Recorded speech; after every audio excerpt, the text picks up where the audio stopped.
నర్సాపేట పట్టణంలో ఈరోజు Narsapeta 1 town CI గారు, వారి ఎస్ఐ మరియు వాళ్ళ స్పెషల్ పార్టీ సిబ్బంది అందరూ కలిసి ఈ మధ్యకాలంలో దొంగతనం చేయబడినటువంటి సుమారు 10 వెహికల్స్ని చాలా ఫాస్ట్గా రికవరీ చేసి దొంగని అదుపులోకి తీసుకొని రికవరీ చేయడంతో పాటు వాళ్ళని ఈరోజు కోర్టుకు పెట్టడం జరుగుతుంది.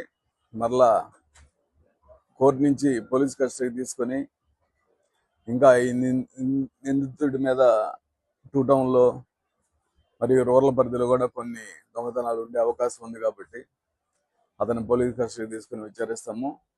అతని పేరు వచ్చేసి షేక్ షబ్బీరు. అతని ఊరు వచ్చేసి ప్రకాశం జిల్లా వల్లాపల్లి అంటే ఈ కొత్తపల్లి ఆ ప్రాంతాల్లో ఉంటుంది. అది వల్లాపల్లి. అక్కడ బేసికల్గా ఇతను మెకానికల్, మన మోటార్ సైకిల్ మెకానిక్ కాబట్టి అతనికి ఈజీగా బండి స్టాండు, పార్కింగ్ చేసిన బండి, ఈవెన్ లాక్ చేసిన బండి కూడా ఈజీగా తీసుకుని పోయే సామర్థ్యం ఉంది. సో అలా ఈజీగా బండ్లు చేస్తా ఉన్నాడు. ఇన్ఫ్యాక్ట్ మాకు ఇంకా ఇతని మీద అనుమానం ఉంది. అందుకే పోలీస్ కస్టడీ తీసుకొని ఇంకా ఏమన్నా వెహికల్స్ ఉంటే కానీ మేము మిగతా కూడా రికవరీ చేస్తాము. ప్రజలు కూడా ఈ సందర్భంగా ఏంటంటే, మోటార్ సైకిల్ అనేది చాలా క్యాజువల్గా వదిలేసి వెళ్ళిపోతున్నారు తాళం వేయకుండా.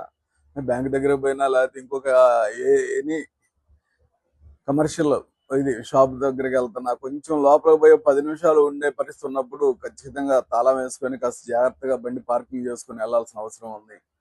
మరి రోడ్డు మీద తాళం లేకుండా వదిలేసి వెళ్ళిపోతే క్యాజువల్గా తీసుకెళ్లేదానికి అవకాశం ఉంటుంది. అలా చాలా బండ్లు పోతున్నాయి. సో నైట్ పార్కింగ్ చేసేటప్పుడు కూడా ఇళ్ల దగ్గర జాగ్రత్తగా పార్కింగ్ చేసుకోవాలి. అదేవిధంగా పూర్తిగా ఏదో పోతాయి బండ్లు పోలీసులు రికవరీ చేస్తారంటే కాదు. ప్రతి ఇంటి దగ్గర కూడా, ప్రతి షాప్ దగ్గర కూడా, ప్రతి ఇండస్ట్రీ దగ్గర కూడా సీసీ కెమెరాలు చాలా అవసరం ఉంది. సీసీ కెమెరాల ప్రాతినిధ్యం ఈరోజు చాలా ఇంపార్టెంట్ ఉంది. సీసీ కెమెరాలు కనుక ప్రతి దగ్గర ఉంటే, ప్రతి ఇంటి దగ్గర, ప్రతి షాప్ దగ్గర ఉంటే ఏ దొంగతనం జరిగినా మనం వెంటనే రికవరీ చేయడానికి అవకాశం ఉంటుంది. సో రికవరీలు ఎక్కువ అవుతూ ఉంటే, దొంగలను పట్టుకుంటూ ఉంటే దొంగతనాలు కూడా ఆగిపోతాయి. దానికి సంబంధించి ఆల్రెడీ మేము రీసెంట్గా బీట్ సిస్టమ్ కూడా చాలా ఎన్హాన్స్ చేసాము. బీట్ సిస్టమ్ను కూడా రొటేషన్ మార్చాము. ఇంతకుముందు బీట్ వాళ్ళు ఒక ఫ్లోలో తిరుగుతూ ఉంటారు. ఇప్పుడు అట్లా కాకుండా ఒక బీట్లోనే ఎదురెదురు పడేటట్టు, ఫస్ట్ బీట్ వాళ్ళు, సెకండ్ బీట్ వాళ్ళు ఎదురెదురు పడేటట్టుగా ఒక పాయింట్ అట్లా ఆర్గనైజ్ చేసాము. ఆ బీట్ సిస్టమ్ కూడా నడుస్తుంది.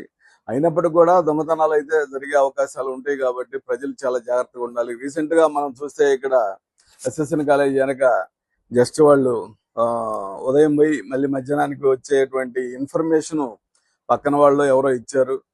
వెంటనే వాడు దొంగ మోటార్ సైకిల్ మీద వచ్చేసి వేసున్న ఇంటి తాళం పగలగొట్టేసి, తలుపు పగలగొట్టి కాముగా దొంగతనం చేసుకొని పోయాడు.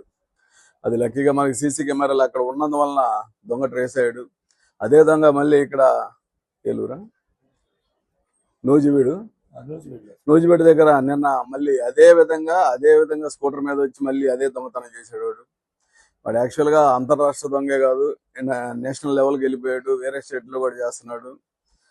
అతని కోసం ఒక టీం సపరేట్గా పనిచేస్తూ ఉంది. అతను కూడా త్వరలో పట్టుకుంటామని ఈ సందర్భంగా తెలియజేస్తూ, ఈ కేసులో వెంటనే అత్యంత స్పీడ్గా మోటార్ సైకిల్ రికవరీ చేసినటువంటి మా సిఏ గారికి, ఎస్ఐ గారికి, ఎస్పీ గారికి రివార్డ్స్ కోసం ప్రపోజ్ చేయడం జరుగుతుంది.